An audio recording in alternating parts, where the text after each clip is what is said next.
Hi, Instagram Live family.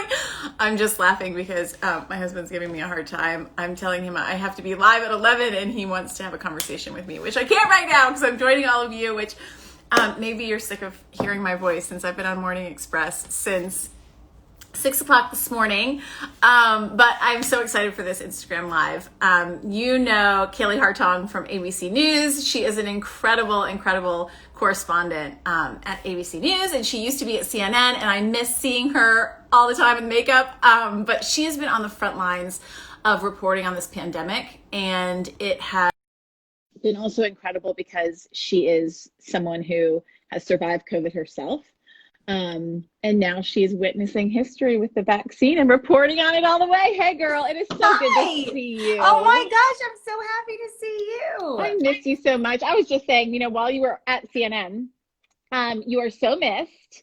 Our days in hair and makeup when that's like, oh my gosh, I was thinking the exact same thing this morning. I was like, I can't believe that on like a Tuesday, Lynn and I used to just be able to be in the makeup room together and be like, hey, how crazy is this? Thanks for coming on the show. How are you doing? Right? I know. I mean, and that was like, the world was just a different place. Like thinking about it feels like the forever ago. Crazy stories that would get me on TV then. It's very different than the crazy stories that get me on TV now. I'm good. You've been up so many more hours in this day than I have.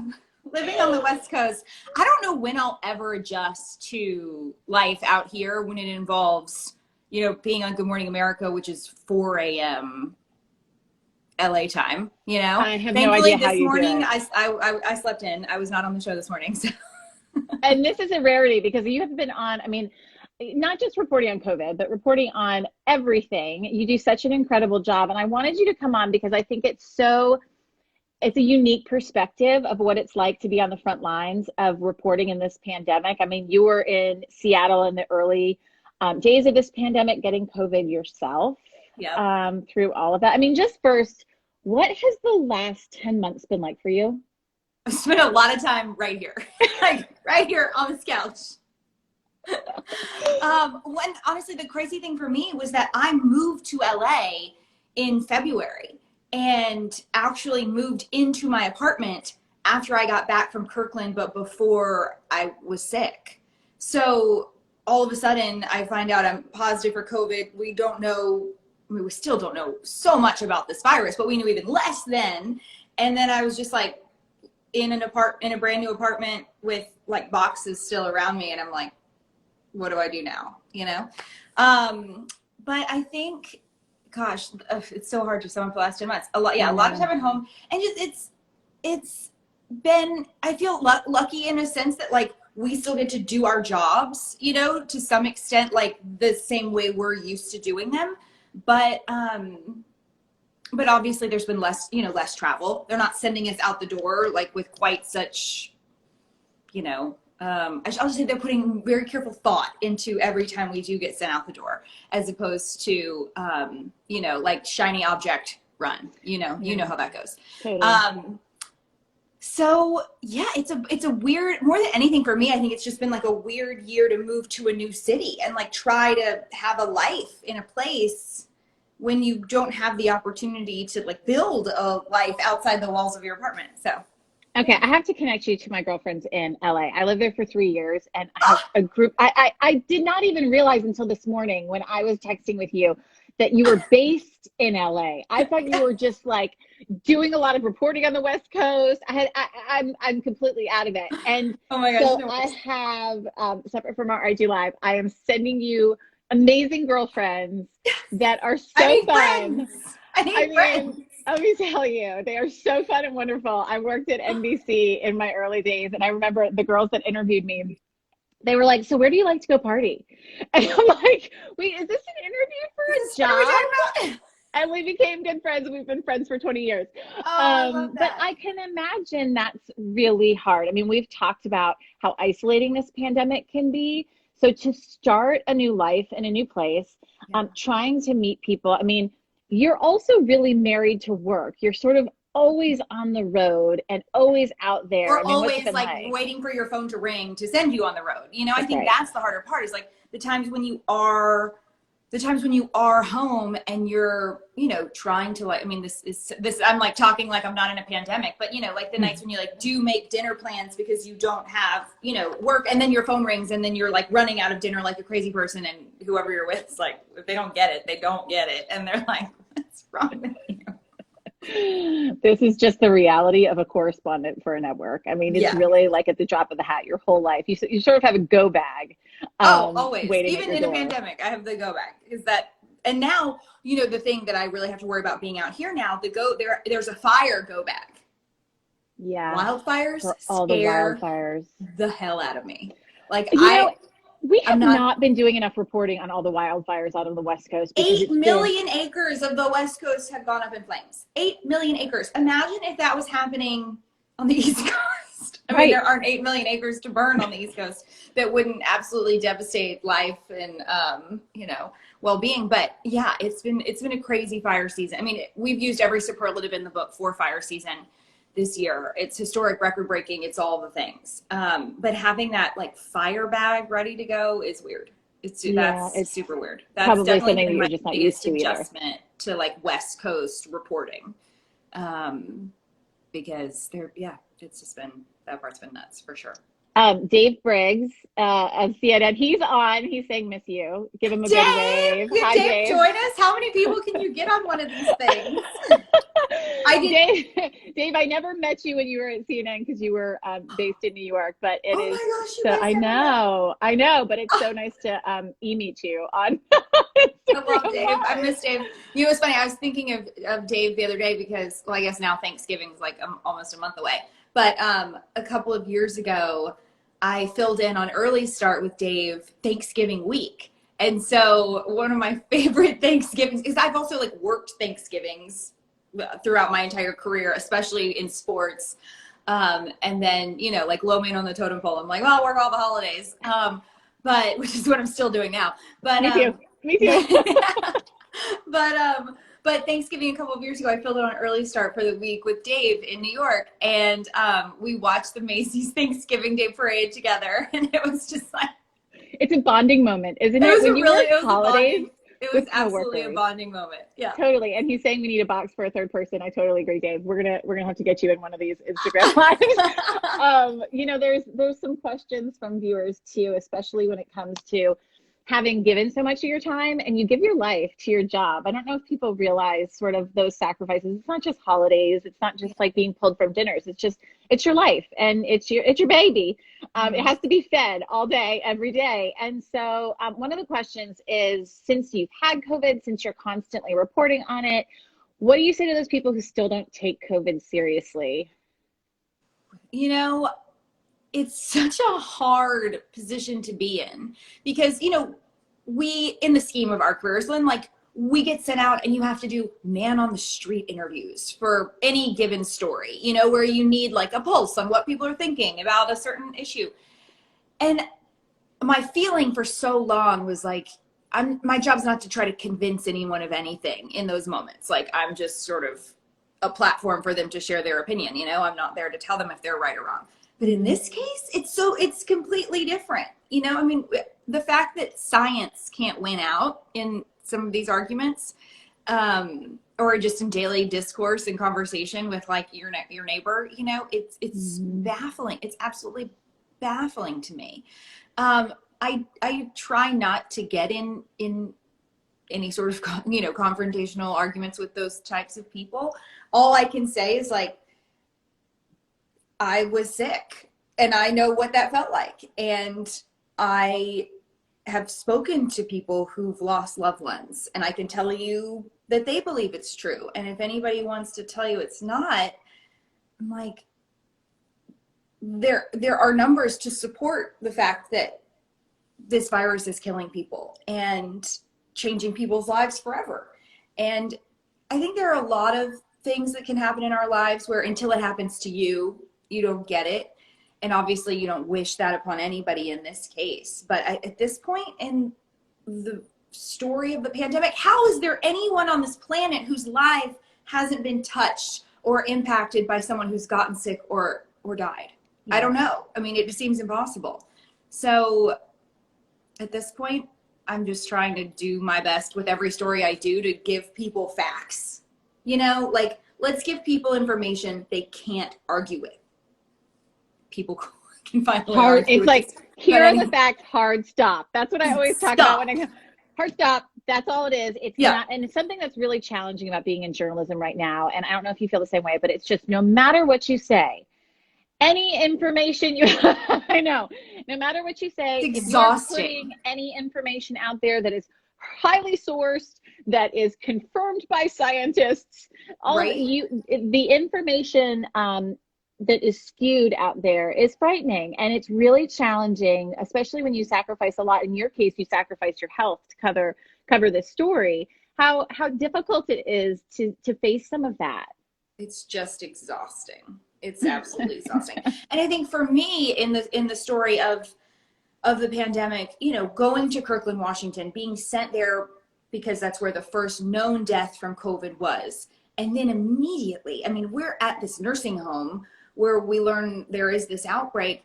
And immediately, like, I'm watching ambulances pull up with stretchers, and I'm watching bodies come out of the nursing. And this was happening like every hour of every day for the week I was there. So for me, the seriousness of it came fast.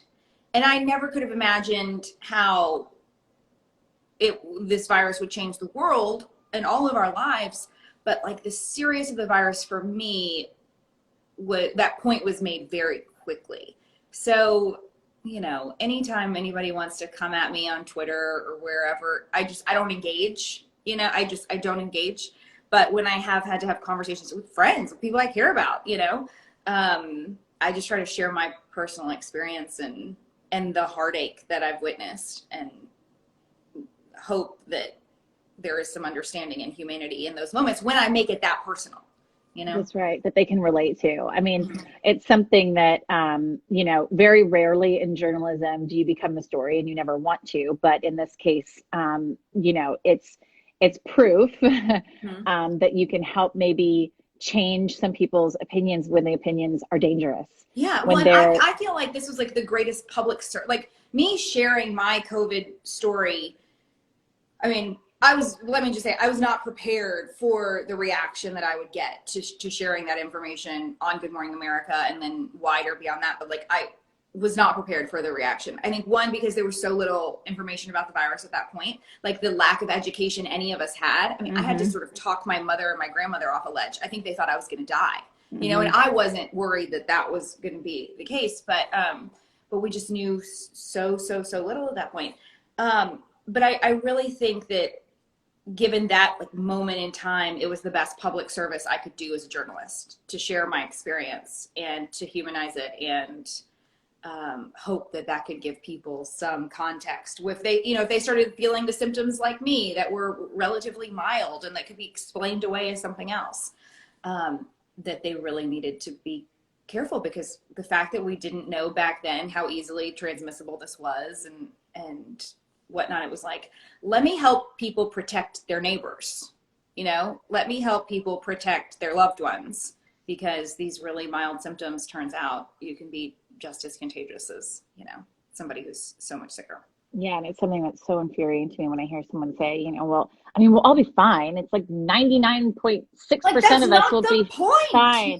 It isn't the point. It's being human. Yeah. I mean, it's knowing that your neighbor, your grandparent, anyone, or your friend who you then give it to, who has a neighbor or a parent or a grandparent that is vulnerable. It's just being a good human, I think. And I think that's something that we have also done great reporting on, seeing the great stories that have come out of COVID. I mean, if you had a chance to see some of the humanity too. Oh my gosh, yes. It's been beautiful. I mean, we know in the worst of times, you can sometimes see the best in people. There have been so many of those beautiful stories. I mean, from like, I can't even keep track of how many, even just like this, the simple moments that have been shared, like healthcare workers singing in the hospital. And you just feel like, one doctor said, you know, there is healing power in music. And then you hear, you know, an attendant like singing Amazing Grace at this hospital, and imagine over here, and you're just like, oh, these people are giving everything of themselves, and then this is how they need to release or uplift. Or that they can find joy. That they can, I mean, right? Like, yeah. how inspiring is that? That yes, that they can find joy in the midst of the horror, like the actual horror that they're seeing day in and day out. Yeah. And then, I mean, quite selfishly, one of my favorite stories of the pandemic was when I mean this in like the, not to toot my own horn kind of way, but it's still like, it'll make me emotional to talk about it. But it's been my favorite story of the year was when I first donated my plasma to a man who'd been in the hospital for 33 days and whose family thought they were going to have to say goodbye. And, you know, back to the point of like public service, like if we're ever going to make the story about us, it better be for a damn good reason, you know? And in that case, it was raising that awareness that if you've been sick, here's how you can help. And here's this like potentially life-saving capability your plasma can have to help somebody else who's sick. So that was my favorite uplifting story. Well, I was going to ask you about the donating plasma. You kind of glazed over it, but it is so significant. Like just to know that what you went through could save somebody else's life and that other people can do that. It's a reminder. I mean, it's just a reminder to so many people that there's a lot to learn from other people's heartache. And, you know, I felt the way that you're describing when it comes to all the heartwarming stories about the first day that we saw a healthcare worker being vaccinated. And I just sat there, I was in for Robin, and I sat there and I was just like, we are going to be showing this video to our great grandchildren and talking about how devastating this time was, but how remarkable humans are, that they found a vaccine in under a year. I mean, what was it like for you? Oh my gosh. Sunday, so last weekend, I got sent down to Houston to play a role in our vaccine rollout coverage. The largest medical center in the world is in Houston. And it's like among 5 of the 27 hospitals in this complex, they were getting like 30,000 doses of the vaccine, which is a tremendous haul given, you know, how things were allocated across the country. Anyway, so we go down there, and Sunday for me was like one of my favorite days of my career because it was just so exciting. There was so much hope, so just relief. I mean, talking to all the healthcare workers I spoke to, it was like relief and hope were the 2 words that kept getting repeated. And you just finally saw this light at the end of this really dark tunnel. And yeah, it was a beautiful day of everybody getting excited, and so cool to be a part of that and to be able to share that. And then, as you well know, sometimes the best laid plans. So I'm sitting down there again because we expect a huge haul of the vaccine to be delivered to this giant medical center. We find out Sunday night, none of these hospitals are getting in until Tuesday. Oh, so you have to tap dance. I'm like, what? Well, no, there's no tap dancing. This like it just went to another correspondent at a hospital where they would be getting it on Monday. Like Tom Yamas was at Northwood Health where that first vaccination was given. So like, guess what? I mean, I'd get bumped for Tom anyway because he's a way bigger deal than me. I love Tommy Yamas. Will you tell him I said hi? We worked at NBC together. He's such a sweetheart. Oh my gosh, yes. I'm so happy for all of his success. I know, he's amazing. But so he was at like the hospital. So I was like, well, can I go home now? Like, I'm glad I got a really exciting day of reporting in on Sunday. I felt like I did great work. And then it was like, well, my work here is done. Like, sometimes it just doesn't work out, you know? It's like it's like something about the business that nobody really sees is that your whole day can completely shift the story. You never know where it's going to take you.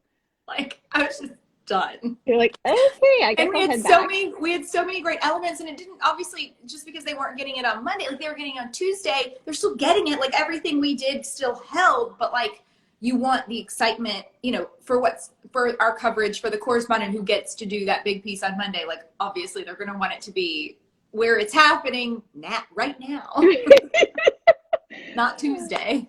funny thing about news. They want the actual latest news. Right? What a concept. Robbie Ludwig is on. Dear sweet Robbie, she's saying hi. And also questions about your move to LA. And also another question about where you went to college. Did you go to Washington and Lee? I went to Washington and Lee. Oh, there you go. A shout out. My brother-in-law went there. Oh, he did? Yes. So tell me a little bit about the move to LA, because a lot of the sacrifices that you make includes going all over the country, sometimes when you're a correspondent in traveling. Drop of a hat. Yeah. That's right. Yep. So when I made the move to ABC, the offer was to be in New York, which I was super excited about. And I think it was the first day I was in the office in New York. One of my managers was like, "Oh, hey, do you like LA?" And I was like, "I love LA." He's like, "Okay, great. We're going to send you there for a month." And I was like, "Cool." Like whatever. But one of our correspondents based out here, Kana Whitworth, she was on maternity leave. So they were rotating New York correspondents out, just because there's a larger, number of correspondents based in New York relative to everywhere else for the network. So they were just rotating one a month to fill in for Kana on maternity leave. So then it was like, new girl, your turn. And so I come out here and as soon as I get to LA, the folks in the office here are like, "So do you like LA?" And I'm like, "What? Yeah, guys, I love LA. Like, anyway, I didn't know it at the time, but everybody kind of knew that they were looking to add another position out here. So then right around New Year's, I got sort of more officially asked if I would be interested. And then what do you know, 2 weeks later, I'm in like my boss's office in New York, and they give me sort of like the formal offer to move to New York. And I'm like, to move to LA. And I'm like, I'd love to. What's our timeline here? And they're like, well, we'd love to have you there at the start of the month. I'm like, you mean the start of February? You mean like 2 weeks from now? You want me to move across the country? Okay. After just moving to New York. I was in New York for definitely less than a year. I moved to New York in June, and then spent the month of August, the month of December in LA, and then moved here February 1st. So, the New York time was and which I didn't mind. It was great, when you're starting at a new company, whatever your industry is, you want to be where the headquarters is. That, there's a great value in that for so many reasons, just like running into somebody in the hall, being in the elevator with your boss, getting that face time. So I loved that I got that time in New York for that purpose, to get acquainted with folks at ABC. But there is no denying that the move to LA is the best thing that could have happened to me in the scheme of my time to this point at ABC, because again, there are a ton of correspondents for our network in New York, and like I said, there's great value in that, but it's a very different set of opportunities you can get being based in LA, where there are fewer correspondents, but you still have half the country to cover. So yeah, which is actually why you've been doing a ton of stories even outside of COVID. You've been covering entertainment and lifestyle. It's got to be really exciting to be able to not have to focus on just devastating news. Right. And that's one thing that I love about Good Morning America as a platform, because over the course of the show, we're going to get in all the things, there's never going to be, sure, occasionally there might be a show that's wall to wall, God forbid, whatever disaster's happening. But on a daily basis, you're still going to cover the arc of the news of the day and have some fun. And that's what the second hour of the show is for. And that's one of the things I've truthfully loved about being at ABC and with the move to LA, to your point of getting to do some more of the entertainment stories and just getting to have fun. My time at CNN was such an amazing learning experience, but I don't know. I probably could count the number of times I smiled on TV, and that's it's so hard. It's so hard. So yeah, and I find myself in very funny situations, especially now in the Zoom world, doing interviews this way. I've been a Grey's Anatomy fan since day one. Okay. Watched the first season on the floor of my sorority house, living room at Washington and Lee. And then the other day I'm interviewing Ellen Pompeo as the 17th season of the show premieres. And I'm like, oh, this is funny.